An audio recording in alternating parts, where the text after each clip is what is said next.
रुपया बचाकर कहाँ रखे।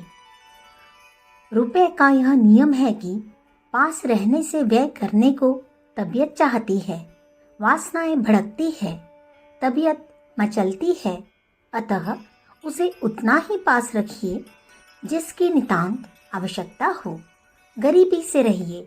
बचे हुए रुपयों को पोस्ट ऑफिस के सेविंग बैंक में रखिए।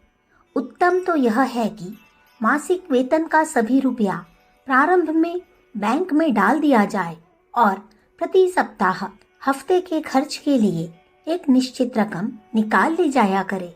बीमारी, विपत्ति, वृद्धावस्था और विश्रांति के समय यह रुपया बड़ा काम देता है। घर खर्च मात्र के लिए रुपया हाथ में रखकर शेष को अवश्य बचाइए। बचा हुआ रुपया ही आपकी कमाई है। जो आया और गया वह आपके लिए कुछ नहीं। जो रह गया, बच गया और आपके पास सुरक्षित है वही आपका है। यदि प्रति मास 10% जोड़ते रहे, प्रारंभ ही में किसी ऐसी जगह डाल दे कि वहां से न निकले, तो आपको उतना रुपया बचाने की आदत पड़ जाएगी। लोग लालच में आकर कुछ न कुछ अनावश्यक चीजें खरीद लेते हैं। मास के अंत में हाथ में कुछ भी नहीं रहता तो रोते पछताते हैं। वह स्थिति अत्यंत दयनीय है। बचत का विधान तो प्रारंभ ही में हो जाना उचित है। बचत भी एक प्रकार का खर्च ही है।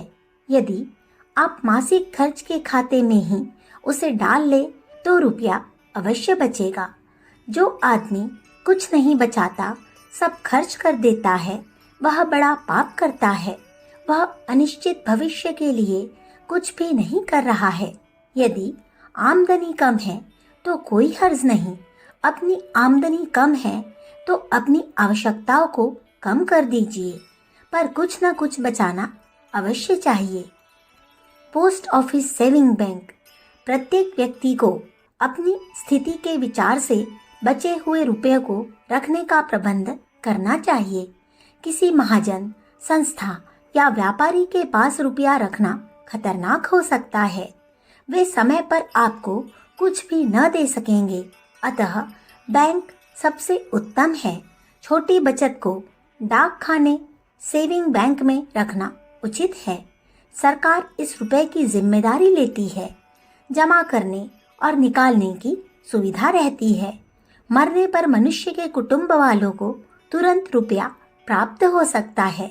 सेविंग बैंक में जो रुपया रहेगा उसे गुप्त रखा जा सकता है, कोई जानने नहीं पाता। बीमा पॉलिसी। जो व्यक्ति प्रतिमास रुपए से ऊपर बचाया करते हैं उनके लिए जीवन का बीमा कराना श्रेष्ठ उपाय है। इसमें हमें निश्चित रूप से कुछ न कुछ देना होता है, अन्यथा सब रुपए के डूबने का भय होता है। मरने पर निश्चित अवधि पूर्ण होने पर पूरा रुपया मिल जाता है। बाल बच्चों और पत्नी के लिए यह बड़े काम की चीज है। कंपनी के चुनाव में स्वामित्व, प्राचीनता, पूंजी और व्यवस्था के विषय में जानकारी प्राप्त कर लेनी चाहिए। यद्यपि रुपया लगाकर एकदम बीमे से कोई लाभ नहीं होता, आगे चलकर बुढ़ापे में और मृत्यु के पश्चात बच्चों और पत्नी को इस रुपए से बड़ा लाभ होता है। बीमा करा लेने से रुपया एकत्र हो जाता है। बैंक तथा अन्य महकमे के बाबुओं, छोटे व्यापारियों को बीमा अवश्य कराना चाहिए। बैंक में रुपया रखिए। ऊपर सरकारी पोस्ट ऑफिस में रुपया रखने की सलाह दी गई है। बड़ी रकम के लिए आपको किसी बड़े बैंक की तलाश करनी होगी। बैंक कभी कभी फेल हो जाता है, इसलिए अपना रुपया अच्छी बैंक देखकर ही रखना चाहिए। अच्छी बैंक सूद कम देती है पर रुपया सुरक्षित रहता है। बैंक में रखा हुआ रुपया निकालना नहीं चाहिए। इंद्रिय निग्रह जितना अधिक हो सके करना चाहिए। जितने अधिक खाने वाले हो उतना ही अधिक सावधानी की आवश्यकता है। अधिक से अधिक रुपया जमा करने की आदत से मनुष्य विलासिता, सिनेमा, मिठाइयों, शौकीनी और फिजूल की कृत्रिम आवश्यकताओं से बचा रहता है। कंपनियों के शेयर खरीदना। शेयर खरीदना अच्छा है, पर इसमें अप टू डेट ज्ञान, सतर्कता और कुशलता की नितांत आवश्यकता है। कौन सी कंपनी के शेयर आप ले रहे हैं, इसके विषय में खूब जांच पड़ताल कर लेनी चाहिए। साधारण कंपनियों के शेयर का भाव गिरते ही रुपया डूब जाता है। कंपनियों के एजेंट शेयर बेचते समय बड़े सब्ज़बाग दिखलाता है, पर उनके फंदे में नहीं आना चाहिए। भारी लाभ के बदले थोड़े लाभ से भी वंचित क्यों होते हैं? अधिक ब्याज का लालच करना मानव पूंजी को भी डुबाना है। साहूकारी। दूसरों को रुपया उधार देने में या ब्याज पर गहना गिरवी रखने में कई बातों का ध्यान रखिए। कहीं माल खोटा न हो, किसी का चुराया हुआ न हो या कम मूल्य का न हो। इस प्रकार के स्वतंत्र व्यवसाय में खतरा बहुत है। जिन्हें आप रुपया उधार देते हैं, वे रुपया मार लेने की फिराक में होते हैं। यदि काफी सिक्योरिटी न हुई तो या तो रुपया मारा जाएगा या मुकदमेबाजी करनी पड़ेगी। मानसिक अशांति का अलग शिकार होना पड़ेगा। अक्सर डाकू लोग साहूकारों के यहाँ ही डाका मारते हैं। आभूषण बनवाना। आभूषणों में कुछ रुपया अवश्य बच जाता है, किंतु उनकी रक्षा के लिए मनुष्य को बड़ी फिक्र रखनी पड़ती है। जो लोग पैसे को किसी प्रकार नहीं बचा पाते, उन्हें थोड़ी थोड़ी बचत कर आभूषणों के रूप में कुछ द्रव्य अपने पास रखना चाहिए। आभूषण में निम्न हानियां हैं।